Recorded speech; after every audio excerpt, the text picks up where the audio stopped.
Welcome back. Another edition of the Retirement Planning Happy Hour that we're recording on a Friday morning here. So I guess that's the happiest of mornings this week. It's a good morning. Absolutely. So Chris came to us. He came up with the idea to do, we're going to talk about all things insurance today. So I'm coming in a little bit blind. I know he, kind of spearheaded this topic and thought it'd be a good idea to chat about. So we'll talk insurance because that's certainly something very, very exciting to talk about, which is why we brought the bourbon today. That's right. That's why you do to the make bourbon. it a tad bit more interesting. So talk to us about the bourbon that you brought, and we'll go from there. All right. So first of all, this one's kind of special. If you recognize the bottle, this is the Old Forester 117 series. So a little backstory real quick. First of all, the 117s just a few years ago were true unicorns. You could not find these anywhere. They always come in a 375 bottle, so it's half normal size. And it's named after 117 Main Street, where Old Forester is located, down on Whiskey Row in Louisville. Every year they release one of these and they do something different. And sometimes it's good and sometimes it's, I don't care what the price is, it's not worth it, right? Uh-huh. This year they hit one out of the park. And it's much more readily available. So let me walk you through it real quick. And this was released from January. Yes, from January of this year. Yeah. This is what they call the. It's right there on the bottle. The extra old. So if you remember, on a previous version of this show, a couple of years ago, we did the Whiskey Row series from Old Forester. So they had the 1870, the 1897, the 1910, and the 1920. And each one of them was uniquely different. Well, that 1910 was based on a fire that they had down there, and they used barrels that had been overly charred because of the fire. And they accidentally created what we would now call a double oak, right? So what they do to reproduce that is that 1910 juice, they age in a second oak barrel for 7 to 9 months. And that's and if you remember, Eric, we all love that one. That was everybody's favorite, right? This is the exact same thing, except instead of leaving it in that barrel for 7 to 9 months, they leave it in for 18. Okay. And this is what you would call a double-double, which Woodford Reserve has a double-double that is highly sought after. I have both. I like this one better. And it's less expensive than the Woodford. So that's what we're drinking today.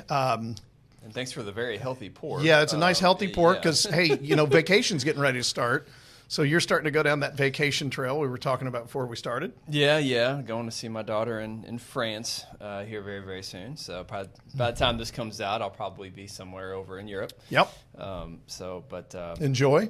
We've got a huge list of things that we need to do, a big itinerary. So, but that's a whole other podcast in and of itself. Yeah, so, that it is. So you came wanting to chat about insurance. So what specifically, brought you to the idea of wanting to chat about insurance today? And what, could you say insurance? There's a lot of different types, there's a lot to of insurance. So how do we want to focus there? Well, I think we would start. You kind of teed this up. Insurance has got to be one of the most boring things in the world to talk about. I've got a friend of mine that's an insurance agent, and she said, nobody went through middle school and high school dreaming and then went on to college to get the correct degree to be an insurance salesman. Nobody dreamed about doing that. It's not fun. People who do it and are good at it kind of fell into it usually. But last night I was sitting on the front porch with my wife and my son, and I said, hey, we're going to be doing a podcast tomorrow. What would you all like to hear about? Because we're kind of jaded because we're in the world. We talk about it all the time. And they both just had this look on their face like, I don't know, right? So we got to talking, and my wife made the comment, just passing conversation. She just got a small pay raise at work, a typical little 3% pay raise. Mm-hmm. But they also changed the insurance that we get. We get it through her employer. And her insurance went up more than what her pay raise was. So my son started asking questions. That's typical, right? My son said, why is insurance so expensive? And man, my brain went right down the rabbit hole. So I thought it might be interesting to talk about. And we were just sitting there, shooting the bull last night. And I said, man, there's so many different kinds of insurance. And the first thing that I would do is I would say, you need to understand what insurance is. Because I don't think most people do. Most people, when we say insurance, their brain has a tendency to go to major medical, what you get typically through your employer to cover your doctor visits, and if you go to the hospital, stuff like that. technically that's not even real insurance, not like other forms are. So what insurance does is it simply takes risk and it puts it on somebody else. It's a transfer Right? of risk. It's a transfer of risk. That's right. You pay an insurance company to take the risk for you. They're willing to do that because they've got so many people paying them for that, and they know they're only going to have to pay out on a certain percentage, and that's how the money's made. So we were just talking last night, skip major medical because that's a different animal altogether. But this is something that, from a financial planning point of view, I feel is one of the biggest pitfalls in people's financial plans is they don't have their insurance set up correctly. So I'll start with life insurance because that's the one that people actually do ask about when they come in with us. Sure. Talk about it a lot. I am amazed, I know you are too, at the number of people who come in and they're retirement age or older, and they are adamant about having life insurance. And I have a standard response. Why? Why? Yeah. Right? Why? Why? In unison together. Why exactly? Yeah. Why is life insurance so important to you when you're already retired? So, okay, let's talk about life insurance. There's two kinds. There's what we call term and perm, which is term or permanent. Yeah. So, term is pure life insurance, right? You pay a premium. If you die during the policy's life, your survivors get paid out. If you don't, you wasted your money, and you're hoping that it's the latter, right? Sure. The purpose of term life insurance, and this is something my son asked me last night. He said, I don't get that. What's that for? And I said, it's to replace the income that is now gone. When somebody passes away, if there's other people that are dependent upon their ability to produce money, right? You need to replace that. That's really what term life insurance is for. It's the old Dave Ramsey rule. Absolutely. 10 years worth of whatever your income is, times that by 10. Mm-hmm. And that's what you need in life insurance. Now, right. That's overly simplified, but it's a good starting point. Directionally, it's correct. Yeah, you're looking to replace an income and or cover any debts. Right. Especially when you're young, because typically what do you have more of? You're coming out of school, you're buying a house, you typically have the most debt in your life when you're making the least amount of money. Yep. So, if something were to happen to your income, one, you need to replicate that income for probably at least 5 to 10 years minimum. But also you need to pay off your debt and cover future obligations. So if your kids are young, typically you want to have enough money in there to, cover college or down payments for future houses or set up a trust or whatever the case may be. In addition to making sure that your spouse is going to have enough to be able to continue their lifestyle. So, and that's kind of the point. There's a concept called human capital. It is your ability as a human being to create financial capital. And this is counterintuitive until you kind of walk through it. Human capital being your ability to create wealth. The person who is making $1 million a year as a CEO of a company or something like that, but they're 60 years old, has a lot less human capital than the 25-year-old who's really just getting started in their job, but they are in a decent profession, right? And you think, well, that doesn't make sense. That 25-year-old has another, 40 years that they can create wealth, whereas that 60-year-old probably only has a few more years, even though they're at a higher income. So when you talk about term life insurance, you're protecting human capital. That's why when you get to that point, and this is the reason we say why, when you get to that point in life where if you were to pass away, yes, tragic to your family doesn't suffer financially, why would you have term life insurance? And that's the reason we ask that question. Now, kind of pivoting into permanent life insurance, most people will call it whole life. That's incorrect. Whole life is a type of permanent, there's universal and there's whole life, there's variable, there's index, there's all kinds of crazy stuff out there. There's an exception to every rule, but as a general rule, there is no need for permanent life insurance. Especially the way that it's usually most often sold. Absolutely right. Hey, you just had a kid, you just got married. These life events when you're young, those are usually an opportunity when most people think, yes, you do need to buy insurance. And that is correct. Usually when those life events occur, that is a pretty good opportunity to reevaluate how much insurance you do need, especially because if you just have a kid, there probably is a greater need for some type of a life insurance. But term life is going to be significantly less expensive than permanent life. Permanent life is, by nature, by its term, right? It's a life insurance policy that you own forever, and this is the way that they're sold, right? That you own it forever, regardless. It's permanent. It's permanent, regardless of any medical conditions that you might incur later on down the line. However, it's prohibitively more expensive. Yeah. Prohibitively more expensive, and especially with all the insurance fees that you pay up front, you don't really start seeing any kind of value in the quote-unquote cash value, and we'll get to that in a second, but you don't really see any type of value for usually at least 8 to 10 years. The issue with these, and the reason we see so many of them, is people have a tendency when they're getting life insurance, as opposed to other types, although you frequently will get life insurance through your property and casualty insurance agent. We'll address that in a minute. There's the commission that is paid by the insurance companies on term insurance is very, very small. I mean, you just don't make very much money on this, right? You certainly, if you're an insurance agent and that's what you do, you are not going to make a living selling term life insurance, okay? Permanent life insurance, on the other hand, can pay some pretty fat commission checks. So the problem when you are dealing with somebody who works for a life insurance company, right, and we've talked about that one before, is ultimately the real profit margin is in permanent life insurance. So they're going to find a way to move you into that product all too frequently. And they will tell you, this is when it really gets ugly, that permanent life insurance product is an exceptionally good investment vehicle. Okay, there's a thing called an IRC 7702, and they'll start going down the rabbit hole with that about how you can use this like a Roth IRA. Okay, all that stuff is true. It's legit, but it's not efficient.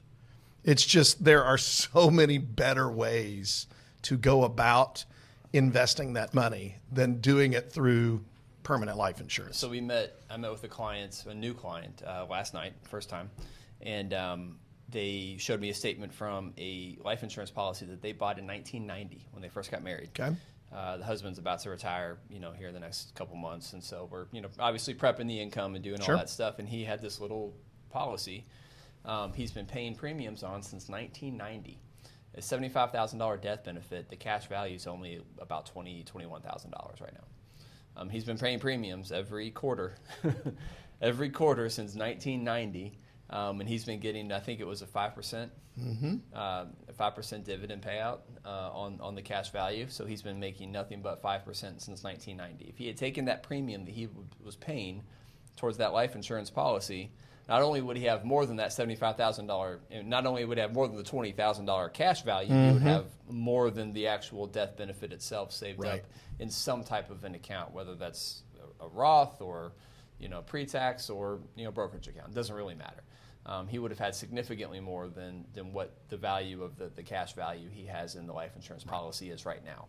So that's once again going back to Dave Ramsey, because that's what I was just thinking. That's a Dave Ramsey thing because he's so so popular and most people kind of know a lot of his shtick, right? But he talks about buy perm and invest the rest. Invest the rest. That's right. Yeah, but that's a good rule of thumb. Yes, it is. Yeah. As much as that, I don't agree with a lot of stuff he talks about on the investment side when it comes to basic, kind of debt management and basic investment, or I should say basic financial principles, not investment principles, but financial principles. He's usually directionally correct, and this is one of them I totally agree with. Very, very few instances, if you have like some type of a succession plan with a business, or if you're looking to transfer wealth and from to avoid estate taxes, or there's some very specific niche opportunities where permanent life policies do make sense. You said it earlier.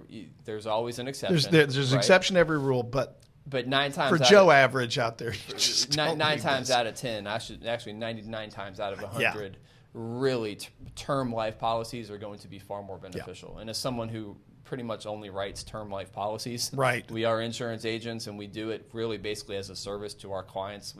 It's part of a financial plan, and it's easier than sending them out to somebody else. But it takes more time than it's worth. Right, because you don't make any money on them. We don't make any money on them, really. Yeah, that's why they're not typically sold, quote unquote, sold by insurance agents. So. All right, so we could literally talk for hours about life insurance. I could go in a real dark place talking about universal life and there's how life dangerous any universal life can agents be. listening to this right now are pulling their hair Oh, out. they're hating just us right Just now. think about how wrong we are. So before we move on, we'll step away from life insurance. Before we move on, I want to talk about the bourbon for a second. First of all, what do you think? It's good. That's outstanding stuff, isn't It's it? a 90. It's 93 proof, yeah. so it's not very high proof, but it is dripping with flavor. It's like drinking a Werther's original. Remember those? It does kind of coat you. Yeah, it kind of coats your throat. Definitely with some honey in there. Oh, yeah. Sure, not that I'm big on taste. But it's very, very sweet and very rich at the same time. A little bit of a Kentucky hug. A little bit of little bit of aftertaste. So not it's not bad at all. If you're watching this, I want you to know what I'm about to do. First of all, I don't want to change anything about this. This is about as close to perfect as I can imagine. But I am not going to put water or ice in this because I don't want to water this down. It's only 93 proof. But I am going to put a couple of drops of water in it to see if it brings out some new flavors. So if you're wondering what I'm doing while we're talking on the next subject, that's what it is. I want to move on to a type of insurance that I think is an afterthought for most people, and I think it's a really, really bad idea to leave this as an afterthought, and that's disability insurance. Okay. So the big issue with disability insurance is it is expensive. It is crazy expensive. Maybe bang for your buck, the worst type of insurance that we deal with. Yeah. But the problem with it is disability insurance covers you. If you think about the life insurance argument, the reason that we have that term policy is to replace somebody's income if they die, right? But in the case of disability, they've lost the ability to produce income, but yet they're still very much here. And they're, I'm not to be mean or nasty when I say this, they're still a consumer. The person who's disabled is still eating groceries, and they are still part of our lives consuming, but they're not producing income anymore. So that's what disability is for, is to replicate at least some of that income while they're disabled. Yep. I kind of threw you under the bus there. Go with that. Well, I guess so. There's two types of disability insurance, short-term and long-term, right? Yeah. So we probably need to clarify what you're thinking, as far as what you think what would you say the bigger priority is, short or long-term disability? And we can explain the difference between. To me personally, I think it's long-term, and the reason for that is I can cash flow a short-term problem if I have proper savings. That's your emergency fund. That's exactly right. So and typically short-term, there's no hard, fast rule on this. Short-term is 3 months. And long-term is more than 3 months, although you see them written at 6 months a lot of the time, it usually too. Kicks in at 3 or 6 months. Typically, there's probably not much of a reason to carry short-term disability. Usually, your employer, if they carry any type of disability benefits, you can usually hop onto some type of short-term disability plan pretty cheap. Long-term disability is what's going to be a little bit more expensive. That is the more important of the two, for sure, because there's a far greater risk of you, having, let's say, some type of a stroke maybe, or some type of long-term event that's going to keep you from working for much longer than 3 months, where you're past the point of, you've run out of vacation days, you've run out of emergency fund money, right? And the long-term disability helps to keep you from having to dip into things like your retirement accounts to stay afloat. Right. Maybe where the recovery time is going to be quite a bit longer. Maybe you don't recover, right? Just depends upon what it is. But just something to help keep you afloat and cover your income for a much longer period of time than what a short-term disability plan would. Something else that I would point out about disability insurance, if you go out and you buy disability insurance, we are licensed to do it. I do it from time to time. But if you go out and buy it on the open market, it is prohibitively expensive, right? This is something you really need to get through your employer whenever you can.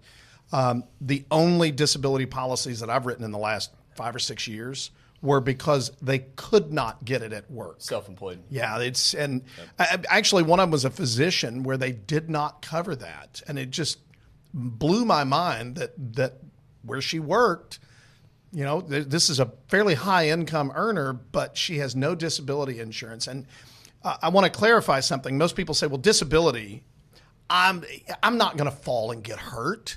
I can still do my job. Okay. 1 in 4 people will have a disability for at least a temporary period of time in their life, right?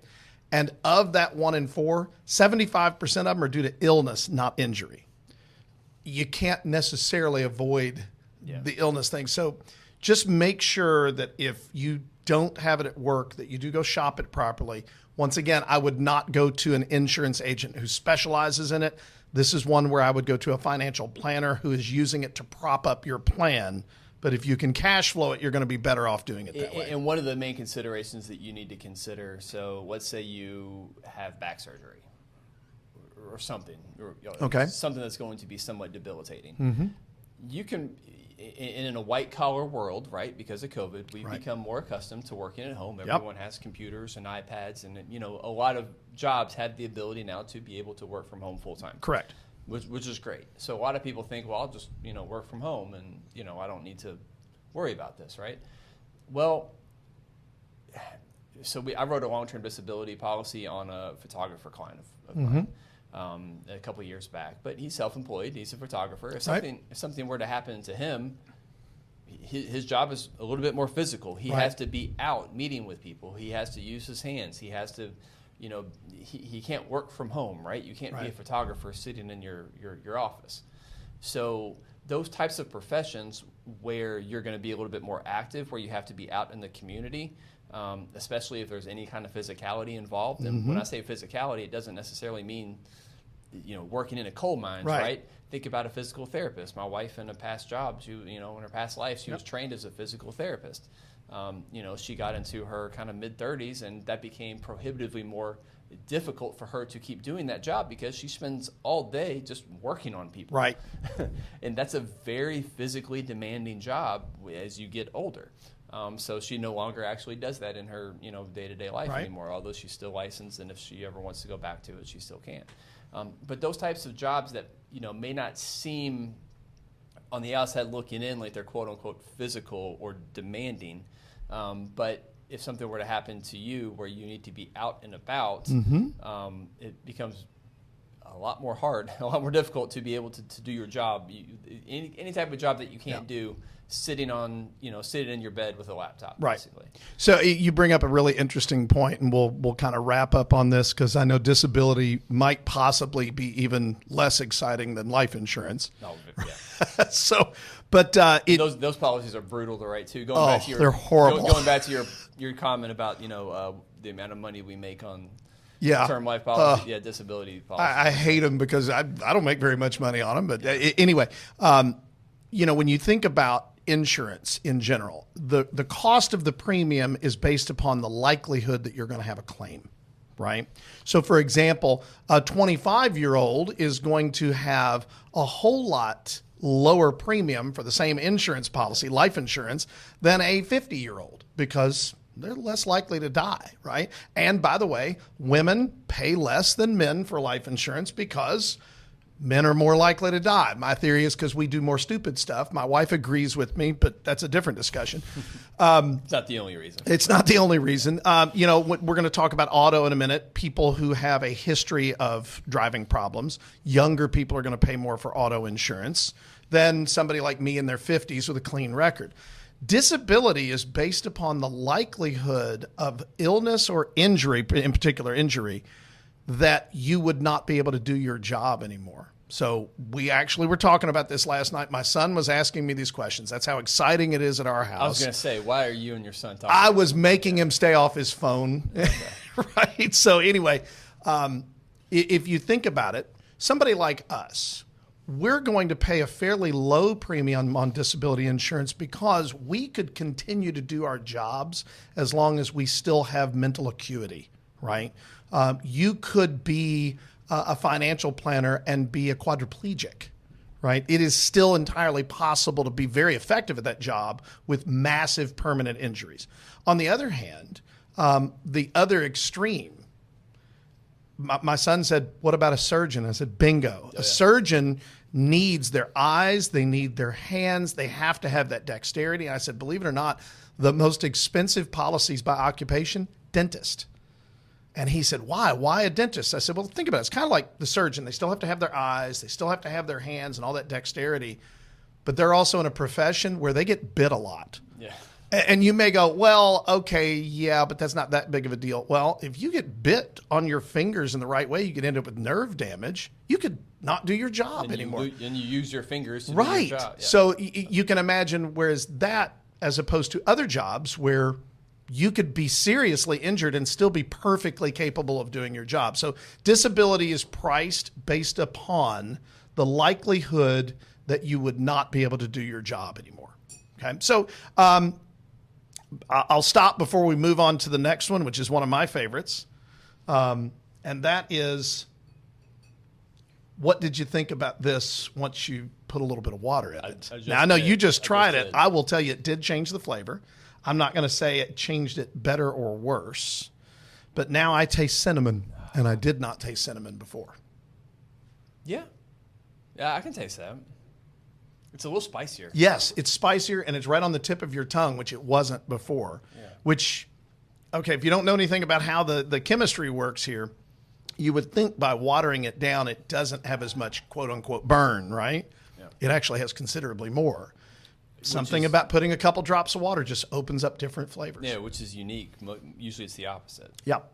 So it's counterintuitive, but it does work. I personally, I like this, but I like it better before I put the water in it. Which is an excuse to have another pour later, but six of one, half right. dozen of the other. It's still pretty fantastic either way, right? So.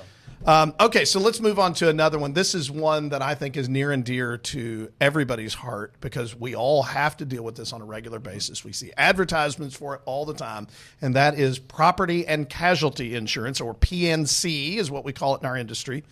Layman's term, this is your auto, your homeowners, and your umbrella policies. So you want to get the ball rolling, or you want me to? You're on a roll. All right, okay, I'm on a roll, so I'm gonna stick with it. I'll be real honest with you. This is one of the biggest holes that I see in people's financial plans. Agree. And the reason I see holes is it's definitely because most people think about financial plans and they go straight to investments. Yeah, exactly. They don't think about, because we're all about risk mitigation, and most people think about risk mitigation and think about life insurance. They completely skip over home and auto, property and casualty, umbrellas. When I know we're going to talk about. Yeah, we're going to go down that hole. But it's amazing how some of the biggest risks or threats to the success of your financial plan have absolutely nothing to do with your investments. Yep. It's if something were to happen, to you, and your house burns down. Right. Car accident. Car accidents. Yep. Car accidents where you're liable. Right. Where you get sued. Something like that kind of happens completely out of left field. Those can be major threats to the success of your plan, and people just gloss it. And we see it all the time where people don't have the proper coverage. So this was one. Okay, remember my 17-year-old, because we have such an exciting life at our house, sitting on the back or on the front porch last night. It was a pretty night outside. But okay, he understands auto insurance because he has his driver's license and he has to help pay for his auto insurance, right? So he said, okay, but I have full coverage, right? And I went, oh boy, did you just step in that with both feet. I said, explain to me what full coverage is. And he went, I don't know. That means everything's covered, right? Yeah. I said, oh, unfortunately, that's what most people think. Okay, full coverage. What a horrible phrase. In my opinion, it doesn't exist. There's no such thing. There is minimum coverage, right? Yeah. That's what the Commonwealth of Kentucky requires, or whatever state you live in. But that's minimum coverage. So I kind of walked him through it. So it's very simple. When you are buying auto insurance, there's a lot of parts to it, but there's 3 numbers that you hear. So the state minimum coverage, I believe I'm correct on this one, is what they call 25, 50, 25. Now, here's what that means. First of all, those numbers are in thousands, so that would be 25,000, 50,000, 25,000, right? The first number is the amount of money in the event that there is an accident that is 100% your fault. And my wife was a claims adjuster for 24 years. 100% on one person doesn't exist, I'm telling you, okay? Mm-hmm. But let's assume 100% is your fault and you have 25, 50, 25. That means for people who are injured due to what they call your negligence, the insurance company will pay up to $25,000 in medical costs per person. That's what that number means, okay? Now, the second number gets a little bit more important.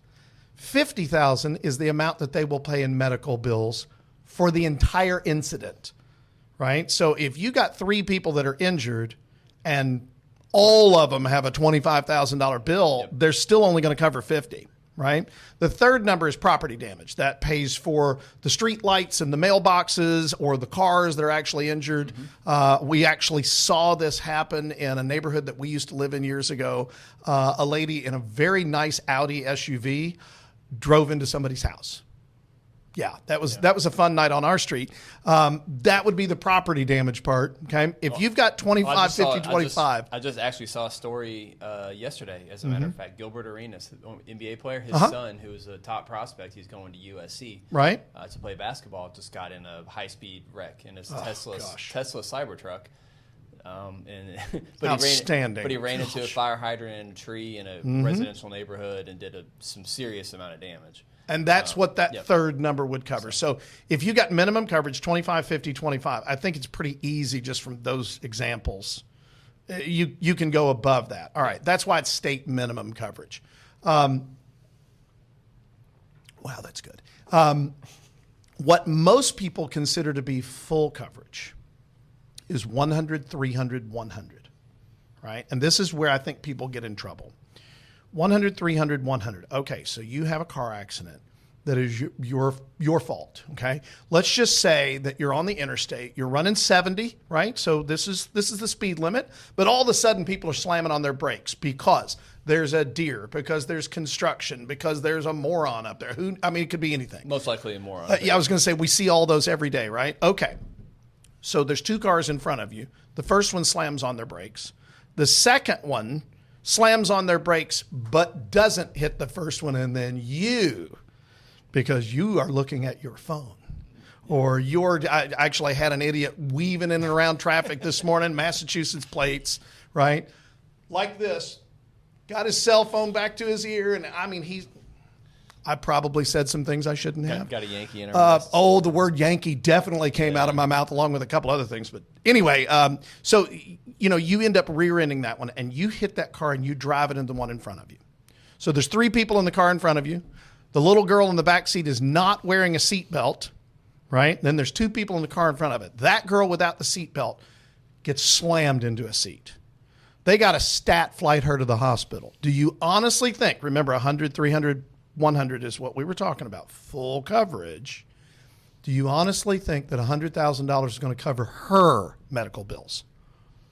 The stat flight alone would probably cost $100,000, right? Well, now all of a sudden, what's going to happen? Well, one of these attorneys that you see on billboards all over town, you're going to be getting a phone call, right? And it's bad. And that's the problem. You thought you had full coverage, but you made a mistake. You did something stupid. We're all guilty of it. And now all of a sudden your life is permanently changed because you weren't paying attention or something like that, and you didn't have proper coverage. So I think the biggest mistake there is that we don't have an umbrella policy, which goes down the next one. So you want to walk everybody through how an umbrella policy works? Well, an umbrella just basically covers anything above and beyond whatever the limits on your either home or auto policies do not cover. And so let's say you take out a $1 million umbrella policy. Personally, I've got one for 2. And they are sold typically in $1 million increments. Yes. Yeah. And they're actually relatively cheap. Yeah, they're very inexpensive for what you get. As compared to the home and auto. But basically anything above and beyond, up to $1 million, over and above and beyond what you were just saying, any liability that the insurance companies will not cover, whether that's a car wreck or let's say your home burns down in a fire, right? And your home is only going to cover X amount to replace it or to rebuild. Well, the umbrella policy can kick in and cover the remaining costs to help keep you from having to dip into your own pockets when you're getting sued, right? To cover any extraneous or miscellaneous expenses that pop up. So I would add to that. Now there is a problem with what's called a gap.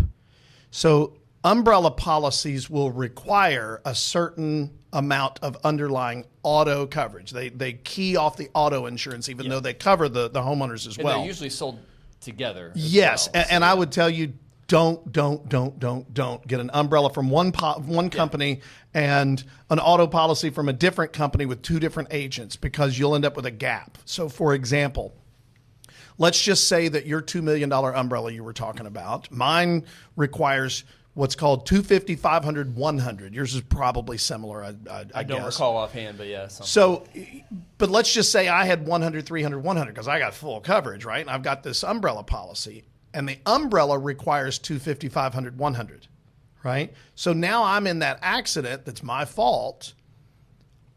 My auto only covers 100 per person, but the umbrella doesn't kick in until 250 is spent. So now I've got a $150,000 gap. That one's on me. Well, you might as well not have had the umbrella, right? That's usually where the problem is. So if you are dealing with the same agent or if you are dealing with the same company, and it's usually going to be, both of those are going to be true, the umbrella is going to dictate the amount of the auto coverage, and that's the amount of auto coverage. So my umbrella dictates 250, 500, 100.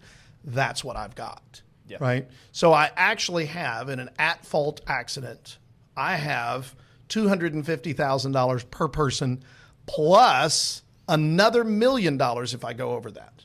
So that's how that works. And when it comes back to, once again, the threat to your financial plan has been decreased significantly. Right. Right. The threat to the success, I should say, of your financial plan has decreased significantly because you've got this umbrella policy, which once again, they're relatively cheap as compared to any other insurance policies. Usually a few $100s per year. Yeah, and especially high income earners or anybody with a lot of assets, you become bigger targets. Oh, absolutely. Right? So if you're, and I'll use you as an example, right? Okay. What kind of car do you drive? I drive a Mercedes. So if you get in a wreck with because I'm a snob, let's just go ahead and get that one out there. If you get in a wreck with someone who's driving a Kia, they're coming after me. No offense to Kia drivers, okay? Perfectly good cars are a lot better than they used to be, right? Yep. But they're going to look at you and say, "Oh, this guy's got some level of he's got money," assets, and right? You become a target immediately. Yep. So if you've got any level of wealth, and what you might think of wealth might be completely different than what someone else down the street thinks about what they have as well. And make no mistake, the reason that there are so many personal injury attorneys out there is because this is a get rich quick concept. Oh, yeah. Right. It really is, unfortunately. To your point, you're a target if this happens. And I mean, who are most of our clients, right? The millionaires next door. Yes, exactly. Those are the bulk of our clients are probably the quote unquote millionaires next door, the people next door that, they spent a lifetime doing the things that they were supposed to do. They don't live flashy lifestyles. Right. Maybe they drive decent cars, and maybe they're not driving Mercedes, but they're probably driving pretty nice cars. But they're just, kind of doing the things that they were supposed to do all through life, and now they've saved up a really nice nest egg. They live within their means, and those are the millionaires next door. That's right. By all accounts, by every measure, right? You might not feel, if you're the millionaire next door, you might not feel like you're wealthy. You might not feel rich. But by every metric, by every objectionable measure of wealth in this country, you are rich. That's right. It is what it is. When I always kind of squirm a little bit whenever I see those, the average salaries across the United States. And I'm like, who? That means most of the people are living on about this amount of money, right? And half of the population is living on less. So by most objectionable measures, if you're the millionaire next door, you're living a lifestyle quite a bit above and beyond what most of the people in this country live. Right. And most of the people in this country are going to see that as an opportunity if they get in some type of a wreck or have some type of an event that occurs where they're not liable to take advantage of the situation, i.e. to take advantage of you. Yeah. So that's why it becomes increasingly important to cover your backside, right? Get your six and make sure that you are covering yourself with an umbrella policy, which once again, relative to the costs, it's really a no-brainer. And most people do not have they don't even think about this. And by the way, let me interrupt for a second. Thank you for the military terminology of watching your six. I love that. I'm talking my language now. I think the problem that people have on the whole full coverage concept and the umbrellas, and we could go down the homeowner's trail as well, is when you go to your insurance agent and say, I want full coverage, I want comprehensive and collision, and I want all these other things, and we're going to talk about uninsured, underinsured in a moment, what they do is they get you all of the things that you want for the cheapest possible premium. And that's why you end up with that 100, 300, 100, or whatever the case might be. And all that coverage sounds great until you see the premium. Until you see the premium and you go, holy cow, that's too much. I don't want to pay that. Well, the insurance agent doesn't want to lose you as a client. And when they throw a big number in premium at you, the chances of you going, yeah, I'm going to go talk to somebody else, start going up. So to not their fault, they're trying not to lose a client. They'd rather you have some coverage than, not correct at all. And from the insurance agent's perspective, what's the reality? Yeah. They're going to sell you a cheaper policy to keep you as a client. Correct. The chances of you coming in with some big claim or some big liability is relatively low. Right. So they're doing their job. They're trying to keep the client. Everyone gets happy. They're only screwed if you come in as an unhappy customer, right? When you have some type of liability and your insurance doesn't cover it. And by the way, when you go away, you either go to a different independent agent or you go to a different captive company. What happens here is they just flat out lose their income because they get paid a commission from the insurance company that they place you with. So the way that I tell clients that you should shop for insurance is this. And this is a very simple formula. You take your net worth, you round that up to the next $1 million. Because remember, umbrellas are typically sold in $1 million increments. There's a handful of companies that do $500,000, right? But take your net worth and round it up to the next $1 million. So 1 million, 2 million, 3 million, whatever the number is. Okay. Now, go to your insurance agent, and I am a huge advocate of independent agents. If you go to a captive, and when we say captive, that's going to one of the big companies that typically spends a lot of money on advertising. Peyton Manning and Brad Paisley are not cheap, right? Neither is Aaron Rodgers. Neither is Aaron Rodgers or the guy that plays Mayhem, even though there's some of the best ads on TV. Those are not cheap. You are paying for that when you go to one of these big captive companies. And a captive agent is not allowed to sell insurance from another company. They got to figure out how to make their product fit. Okay. Mm-hmm. An independent agent can go to any of the companies that they are appointed with, which is usually 5 to 10 different companies, right? So you're better off there. So you tell them, I want an umbrella of this many millions, and therefore the supporting homeowners and auto that is required under that. Now, instead of shopping for price, you're getting the correct coverage, and you're going to shop the company that gives you the best price and gives you that coverage. That's the way you should do that kind of insurance. Mm-hmm. Now, there's one other thing that we haven't talked about, and I personally think this is the biggest problem that we see here in the Louisville, Kentucky metro, and that is uninsured, underinsured motorist coverage. This is another one where the insurance agents, if they add this coverage on, they're going to bump up your premium. And they don't want to lose you as a client, so they may or may not add this, depending on the agent. And they probably won't add it onto the umbrella. That's important. And not every company will give you uninsured, underinsured motorist on the umbrella policy. So let's take the scenario that we were talking about where you're in a car accident, for example, but this time it's not your fault, right? You did nothing wrong. You were sitting at a red light, right? You're doing exactly what you're supposed to do, and somebody rear ends you, right? But as it turns out, they don't have insurance. Well, now your insurance has to cover it if you have uninsured, underinsured coverage. If you don't have that, your insurance company doesn't have to pick that up beyond a certain set of minimums, which are virtually useless. And you can say, well, then I'll sue him. Good luck. Good luck with that. Because first of all, if you sue, the attorney is going to get typically 30% unless they litigate it, and then it's usually 40%, right? So a big chunk of that money goes to the attorneys. But the other part of that is the guy who rear ends you who has no insurance probably doesn't have any money, right? There's a reason they don't have There's a reason he doesn't have insurance. And, you know, the phrase that I was taught when I was a kid was you can't get blood from a turnip. Yep. You can sue them all you want, but you're never going to get the money back.